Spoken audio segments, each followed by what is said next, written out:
Okay, good morning everybody. So I've got a short pitch here between now and the first break for coffee. And what I want to talk about is the structural and functional integration cross-theme. As Mark briefly said earlier, the project's organised in a number of themes, but as well as that, there are a number of topics which cut across the themes, and the objective of the cross-theme activity is to try and find those common parts and to add value to what's actually going on in the themes alone. So we try and do that by looking at what's going on in the themes and try and bring things together, but also in some cross-theme projects, which I'll talk about in a minute. So Phil's talked a lot about work that's been done so far. I'm going to talk more about work which is about to start, really, because we're setting off on some cross-theme projects in this area very shortly. So structural and functional integration. This is a slide or some things I put together quite a while ago, and I looked at them before I came to give this talk, and I felt that probably they capture what we wanted to say anyway, so I left them pretty much as they are. So if you've seen them before, I apologize for that. So structural and functional integration is about finding technologies, methodologies for achieving higher levels of integration in power electronics, much in the way that obviously we've seen in the microelectronics revolution. A lot of that has been because of higher levels of integration of enabling people to make things much smaller, drive down costs, and so forth. In power electronics, there's been some of that going on, but to a much lesser extent. So the objective here is to try and advance that state of the art, looking at integration either at device level or through to complete system level, to obtain a number of performance benefits that we would like. And I've listed a few here, and probably you could list some more as well. So higher reliability is one, higher power density, either gravimetric or volumetric, is important in a lot of the applications we look at, particularly transport applications, but not only transport. Lower cost, of course, when we do work with industrial partners, obviously they would like everything to be 100% efficient, zero weight, and zero cost. So we're always trying to drive down cost. Better manufacturability is an important aspect if you want to exploit technologies, and better exploitation of new technologies, and by that really I'm thinking about things like silicon carbide, gallium nitride devices which are coming along and have been for a great number of years now. But of course they tend to switch at much higher speeds, and the traditional way of building a piece of power electronics where you have a capacitor here and a power circuit here and you sort of bolt it all together, as the speeds go up in those devices, that becomes less and less practical, less and less feasible. So we need to have much tighter integration of components, and particularly switches with other components, in order to properly exploit silicon carbide and these other new fast devices. And really it's a move away from what I think this is a term actually which I stole from Mark Johnson in his when he came here to take his chair. In his interview he talked about Lego power electronics, so I've stolen that from him and used it for years since. But it's maybe a little bit unfair to people who've worked in the area, but power electronics still has quite a bit of a Lego feel to it. If you look at a motor drive, the way in which they're built is much more advanced than it was a few years ago, but it's still a number of components which are fairly separate and bolted together in most instances. So it's to try and move away from that and to get to higher levels of integration to achieve some performance benefits. So the theme itself is about a number of things. What to integrate. So in other words, integration isn't necessarily good. You have to look at what you actually want to integrate, what benefit you're going to get from that, where you might put the boundary of integration. Are you just going to do some integration at component level or subsystem level, or try and do something at a complete system level? If you're looking at a modular type application or a modular solution, where are you going to put the modularity, where you're going to put the boundaries of what you're going to make a module, if you like, and sort of trade-off between one size fits many, as I've called it, and bespoke systems. The sort of idea that's been going around for many, many years, the power electronic building block, is an idea of trying to build some sort of integrated modular structure that you can use for lots of different things. Obviously that's not going to be as optimized as something which you integrate for a specific application, but theoretically it might be cheaper. So the question is, where do you put that boundary for different types of systems? So those are some of the things we're thinking about, and then how to achieve integration. What are the technologies that you can exploit to try and do more integrated solutions? Can it be done economically? And particularly important, obviously this is a research project, so we are interested in whether it can be done economically now, but even if it can't be done economically now, and we can show a possibility that it might be economic in the future, of course, that's still something that's of interest for a research program. So we need to keep in mind that we don't always say, well, there's no point doing that because it costs too much. We have to think about the future. It may not cost too much in the future, so I think that's important. How to design for integration. Another cross-theme topic is design tools and modeling, which Chris Bailey leads. He's here somewhere, saw him earlier. So obviously, if you want to take an integrated approach to how you're going to build something, then it's very good to have a design environment which enables you to do that as well. And of course, that's not simple, because you end up having to do a lot of coupled simulations and so forth. So there's a big link between trying to make more integrated physical things and to have a more integrated design environment as well. And then how to implement. If we decide we want to integrate some things together, how can we implement that? So those are some of the aspects that we're looking at in this cross theme. So what work's going on? Well, in the themes, if you look through the theme descriptions, and if you listen to the talks today, well, Phil's obviously given one, but there's 3 others coming along on the themes, you'll find that structural and functional integration is included in all of the theme activities. And if you look at the original proposal or on the website, you'll see that the structural and functional application activities are included in the theme descriptions. And that varies from across the board. So we heard in Phil's talk, he was talking about power integrated circuits. So that's an example of integration at the device level. If you look at the drives theme, you'll see that they're looking at how to try and integrate semiconductors and machines into some sort of integrated package. So it covers the whole spectrum. So those are the activities in the themes. Now, I won't talk about those in detail because the guys from the themes are going to talk about those and mention those, hopefully. What I'd like to talk about now is some cross-theme projects. So the objective of these is to take technology out of the themes into some wider projects, if you like, which enable us to demonstrate the use of those technologies in some sort of demonstrator and show how those can be exploited. So there was a call recently for projects along this line, and 2 projects that were proposed to that call are going to be funded, and these projects will start shortly. I'm not quite sure how shortly is, but some of the people involved are here, so no doubt they'll have some idea, or certainly Mark will. So what I want to do now is to talk about those 2 projects to give you an idea of what's going to happen. And I'm very grateful to Simon Lambert from the University of Newcastle for sending me some slides on one of the projects, and to Florian Udrea, who I don't think is here, from Cambridge, okay, who sent me some slides on the other project. So it's always very interesting talking about other people's projects when they've sent you slides. Always quite worrying as well. The first one I know a bit about because it's device and machine integration. The second one is about devices. I know nothing about that at all, so that could be quite exciting, but I'll do my best. I did ask Florian to send me some very simple slides so I could talk about them, which he did, so very grateful for that. So the first one is called Next Generation Integrated Drive, NGID. I'm not sure they thought too much about the acronym. I think you might give that a bit more thought to come up with something a bit more exciting than NGID, I think. I turned it around a bit and all I could get was DIG, but yeah. So this is about integrating power electronics and machines, essentially, to build next generation integrated drive. So it's a 2-year project, and it's a collaborative project covering all of the 4 themes of the centre. Combines Newcastle University, which is the lead organisation, University of Manchester and University of Nottingham. I'll talk about who's involved in it a bit later on. And as Simon says here, work plan and a budget to reflect ambitious advanced integrated drives outcomes. And of course, integrated drives are not new. There are quite a few out on the market, but the objective here is to try and demonstrate something which is a step improvement on what's out in the marketplace at the moment. So it's a demonstrator to showcase cutting-edge contributions from the other parts of the project, the other themes of the project, if you like. So that's the aspiration. And in order to differentiate from previous work on integrated drives, which many of us have seen, the early ones were basically just an inverter bolted on top of a machine with maybe not too much integration at all, really.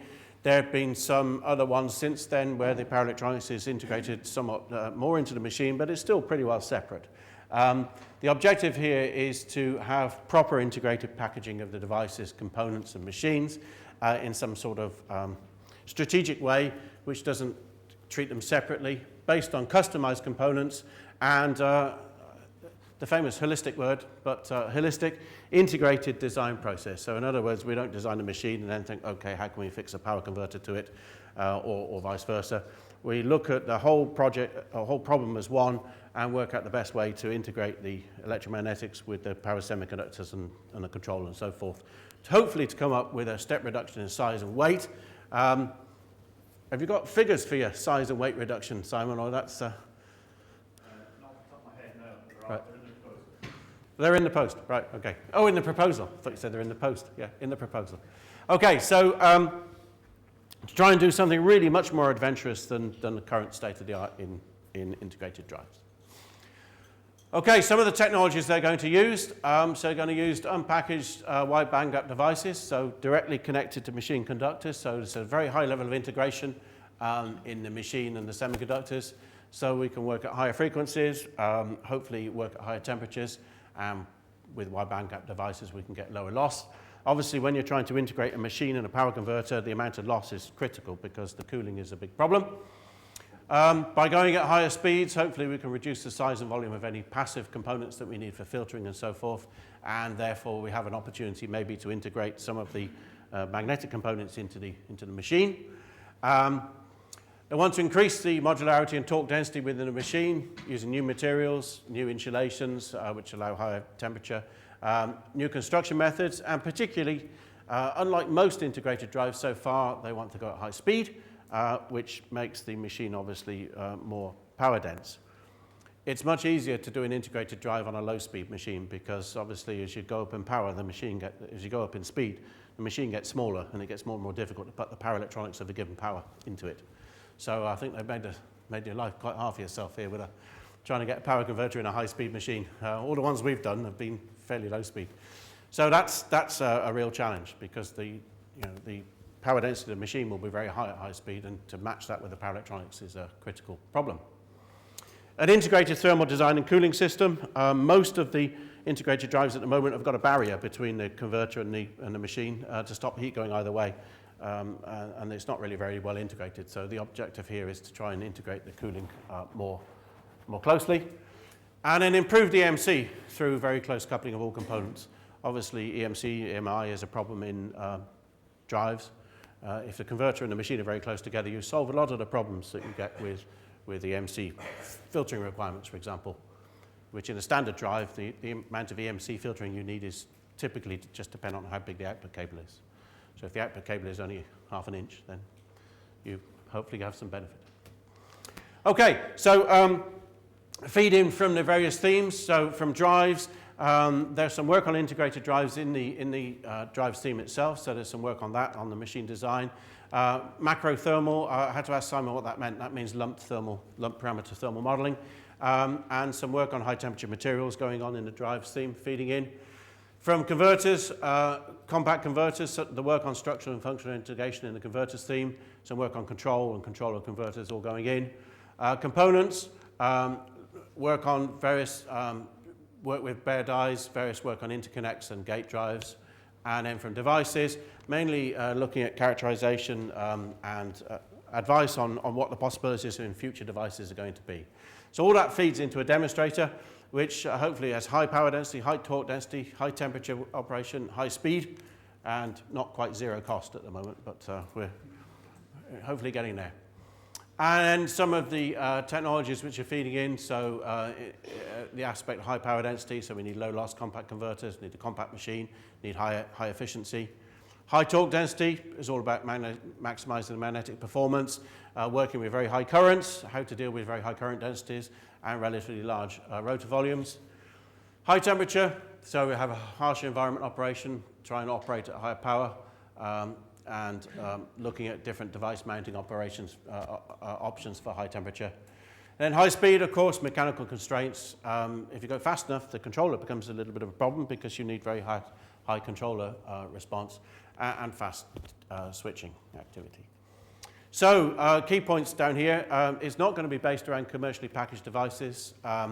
and it's going to be integrated at the basic level. So we're not going to buy bits and put them together. And the idea is that it will be a step change from the existing developments in integrated drive technology. Higher power density, higher temperature operation, and so forth. So that's the aspiration, which is a very difficult thing to achieve. So it looks like we should have some very interesting things coming out of this. Some work that guys have already done in putting the proposal together is to look at what sort of application it might target. So down here we're looking at a series of applications and a series of questions about whether this application will give you what you want in terms of a demonstrator. So automotive propulsion, automotive other, so things like turbocharging, aerospace, industrial drives, and various other applications of drives here. And then a number of questions. Does it match the full demonstrator requirements? So they want to go for higher power density, high temperature, high torque, high speed. Can we get a specification? Can we get a sensible specification from work that's already going on, say existing projects or from our industrial partners? Can we make a sensible specification for these applications?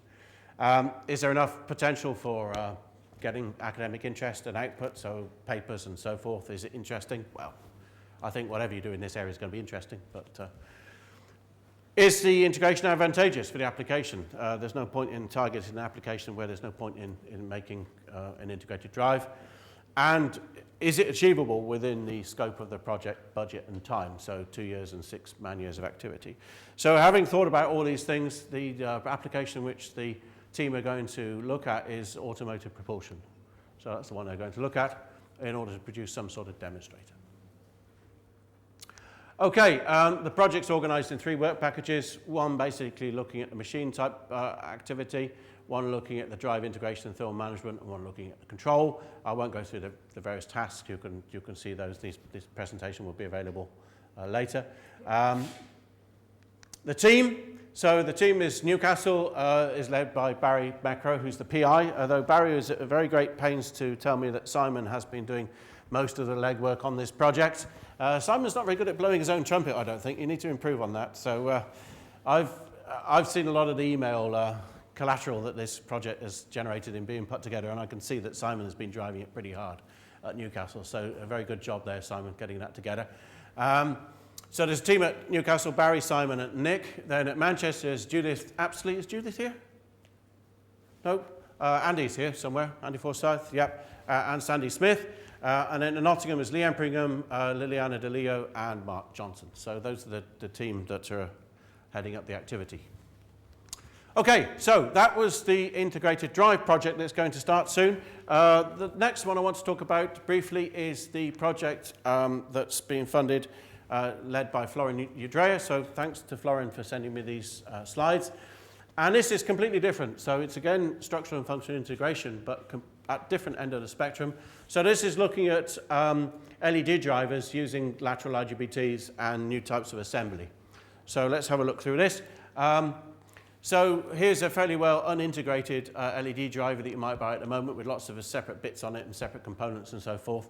So the objective here is to design an offline LED driver using these 800 volt lateral IGBTs, which Phil was talking about in his presentation and showed us some pictures. So using this technology to try and integrate a number of components, the gate driver, current sensor, and so forth, which at the moment are all separate parts, and then to make it small and compact, to use flip chip or chip on board technologies for doing the mounting, to get high compactness, to get a higher compactness, reliability, lower component count, and to improve cost, performance, and efficiency, and so forth, and ultimately to achieve a better level of structural and functional integration. So that's the project that these guys are working on. The partners here is Cambridge, so it's led by Florin at Cambridge. Nottingham is Alberto Castellazzi, who I don't think is here, is he, Alberto? No. Paul Mitchison from Imperial, who is at the back there, and Chris Bailey, who is down here somewhere, yes, from Greenwich. So you can see this is truly cross-theme squared, this one, because my colleagues in cross-theme champions, Paul and Chris, are both involved in this project as well. So this is truly all mixed up. Maybe that's not the right expression. But, yeah. Okay, so structure of the project. So Cambridge are going to be they're going to be dealing with the project management, but they're going to be looking at these 800 volt IGBTs, these lateral devices, as Phil was talking about in his talk. Imperial are going to look at the drive, some testing, some reliability. Nottingham are going to look at the assembly techniques and some of the integration of sensors and some work on reliability. And Chris, obviously, is a reliability expert. He's going to be looking at reliability and failure mode modeling and the electrothermal modeling, which is the particular expertise at Greenwich. So that's the structure. A little bit of an explanation here of the sort of things they're going to look at. So this is a circuit diagram of a conventional LED driver.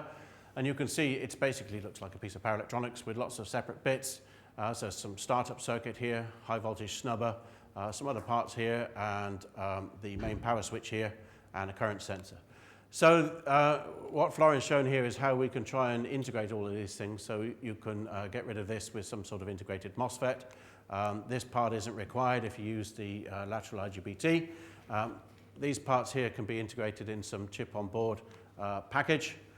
This device can be replaced by the lateral IGBT and made much smaller, and you can integrate the current sense into the lateral IGBT as well. So hopefully you can get something which is very much my Lego example earlier, and shrink it into something which is much more integrated, therefore more reliable, hopefully lower cost, and so on and so forth.